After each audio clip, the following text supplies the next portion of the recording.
सरकार की आदत है कि हमेशा वो कोई ना कोई ट्रम्प कार्ड खेलता है।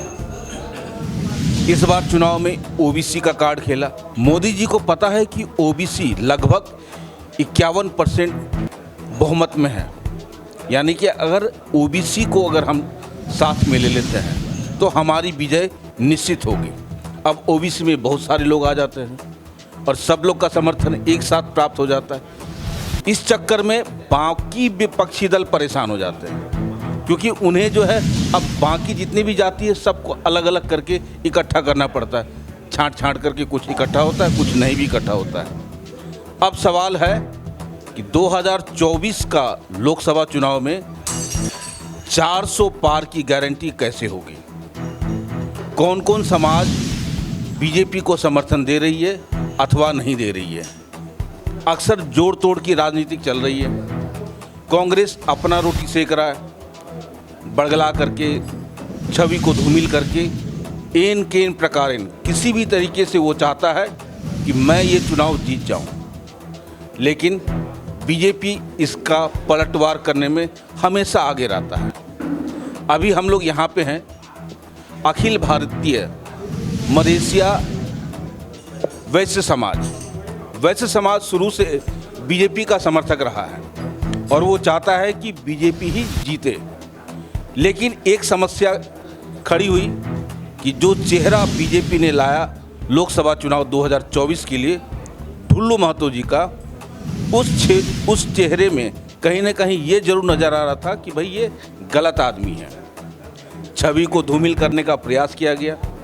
ये बताया गया कि अगर ढुल्लू महतो आ जाता है तो कम से कम यहाँ पे तांडव स्टार्ट होगा, जो पहले कभी नहीं हुआ था। पहले माफिया राज हुआ करता था, अब दूसरा ही राज होगा। तो आइए मिलते हैं मदेशिया समाज के अध्यक्ष से और उनसे पूछते हैं कि आखिर इन्होंने सारा चीज़ को देखते हुए ये निर्णय क्यों लिया। सर जी, पहले अपना परिचय दीजिए। मैं अखिल भारतीय मदेशिया वैश्य सभा जिला अध्यक्ष विशाल कुमार। अब एक सवाल का हमको जवाब दीजिए जी, कांग्रेस को समर्थन क्यों नहीं दिया? कांग्रेस को समर्थन देने का प्रश्न ही नहीं उठता है, क्योंकि इस बार हमारे प्रधानमंत्री श्री नरेंद्र मोदी जी ने बहुत सोच समझ के श्री ढुल्लू महतो जी में कोई खूबी देखे होंगे, जो उन्होंने इस बार टिकट वैश्य समाज के प्रत्याशी को दिया है। इसलिए इस बार हम लोग सारा वैश्य एकजुट होकर श्री ढुल्लू महतो जी को जिताने के लिए प्रयास कर रहे हैं।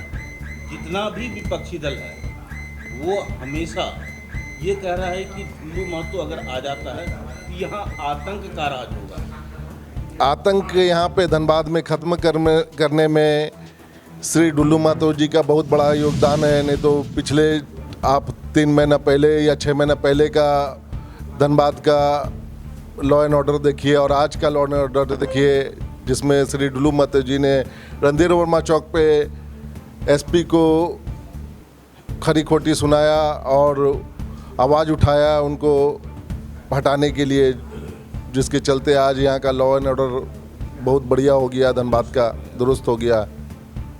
तो क्या सिर्फ एक लॉ एंड ऑर्डर हटने से क्या यहाँ का समाज सुधर जाएगा? नहीं, यहाँ पे वो एयरपोर्ट लाने का भी काम करेंगे, एम्स लाने का भी काम करेंगे।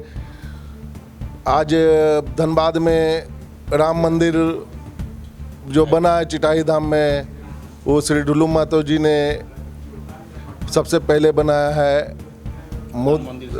जी, राम मंदिर जो अयोध्या से भी पहले हमारे धनबाद में राम मंदिर स्थापित किया है। इसलिए जो राम को लाए हैं हम उनको लाएंगे। इनका कहना स्पष्ट और क्लियर है कि जो राम को लाएंगे हम उनको लाएंगे। और राम मंदिर अयोध्या में बनने से पहले ढुल्लू महतो जी ने चिटाई धाम में राम मंदिर का निर्माण कर दिया। पहला तीर तो वहीं चला दिया। लगभग हिंदू समाज और बाकी ओबीसी समाज सब ने मिल करके आंख मूंद करके वोट देने का निर्णय ले लिया है। अब छवि और दोषारोपण धूमिल करना ये चुनाव है, ये चलते रहता है। कहीं ना कहीं किसी न किसी रूप को किसी को गलत समझा करके अपने आप को सुधारने का प्रयास किया जाता है। लेकिन जनता जनार्दन ये जानती है, अगर हम उसको दोषारोपण कर रहे हैं इसका मतलब हम भी तो गलत हैं।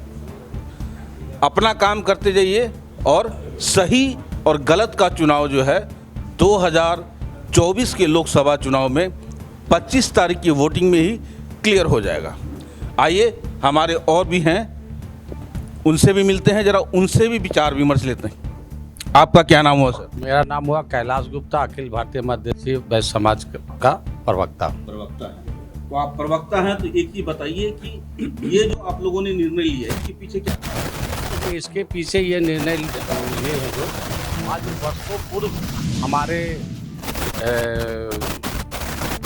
जाति विशेष मधेसिया समाज का जो है टिकट मिला है, और हम लोग जो है इसका मांग भी हमने बहुत पहले किया था कि धनबाद जिला से ओबीसी को टिकट दिया जाए, और उसी के उपलक्ष्य में सबसे पहला मैं मांग किया था और बैठक भी किया था।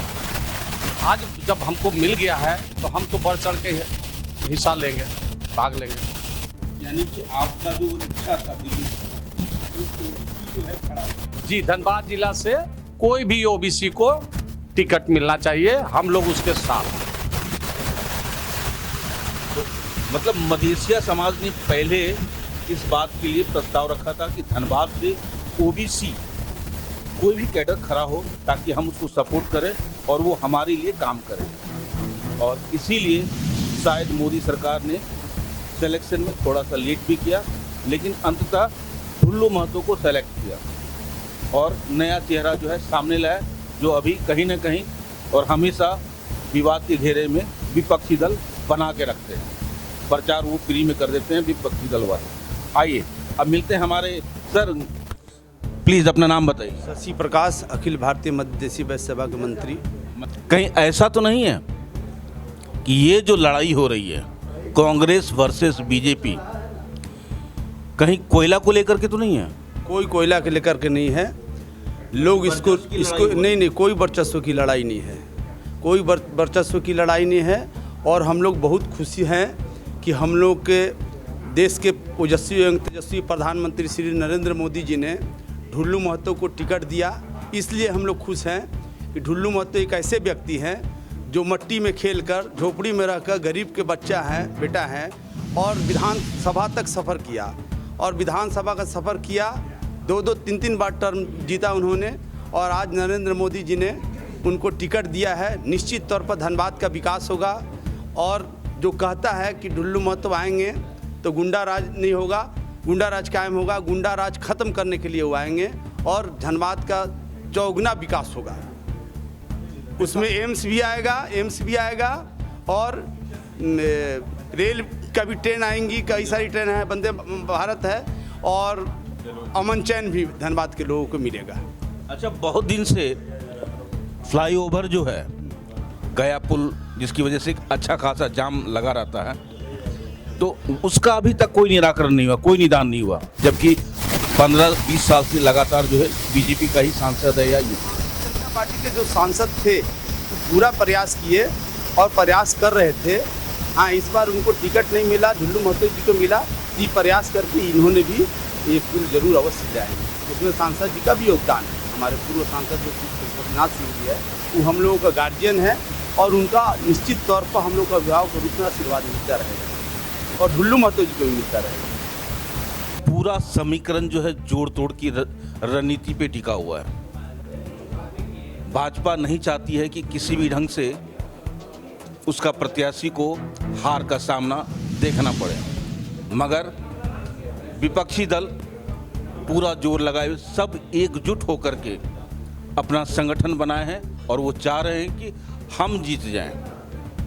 उनका बहुत दिन से जो मनसा, जिसकी 10 साल से उनके मनसे पे जो पानी फेरा जा रहा है, वो किसी भी ढंग से चाहते हैं कि हम जीत करके अपने आप को स्टैब्लिश कर लें, मगर ये सारा का सारा जनता के ऊपर डिपेंड करता है कि जनता किसको वोटिंग करेगी, कांग्रेस को या बीजेपी को।